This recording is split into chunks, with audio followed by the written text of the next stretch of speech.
درنو لیدونکو السلام علیکم. پر ولسمشر غنی بیا ځلې د زلمی خلیلزاد نیوکې اشرف غنی د روان ناورین اصلي لامل دی. امریکا یو ځل بیا ویلي چې د تیر حکومت ولسمشر اشرف غنی د روان وضعیت اصلي لامل دی. د افغانستان لپاره د امریکا د بهرنیو چارو وزارت ځانګړي استازي زلمی خلیلزاد یو ځل بیا ویلي چې ولسمشر غنی وطن په بحراني حالت کې پرېښوده او خپله وتښتېدلو. هغه یو ځل بیا د کابل د ناڅاپي سقوط او دومره ګډوډیو عامل پخوانی ولسمشر اشرف غنی بللی او په خبرې د تیرو هوکړو پر خلاف هغه بین الافغاني خبرې ناکامې کړي او له کابل څخه وتښتېده.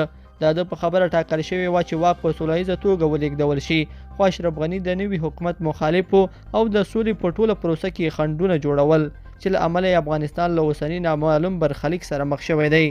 د خلیلزاد دا نیوکې داسې مهال دي چې ښاغلي غني په خپل یو پیغام کې ویلي وو چې د وینې تویېدنې او د جنګ نه کولو په موخه یې وطن پرېښود، ځکه هغه نه غوښتل چې جنګ ادامه ومومي. بلخوا امریکایي عسکر وایي د امریکا پوځي مشران باید په افغانستان کې د خپلې ماتې په اړه ځواب ووایي.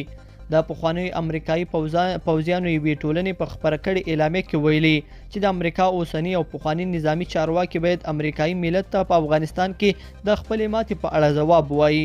د دوی په خبره په افغانستان کې د امریکا تیر 100 کلن حضور بې ګټې و، یوازې یې زیانونه درلودل او دا دومره موده امریکا په دغه هیواد کې هیڅ رازبریا نه لرله. دوی وایي امریکایي چارواکي دي د خپلې ماتې او ناسمې مشرۍ په اړه امریکایي ملت ته سپیناوی ورکړي.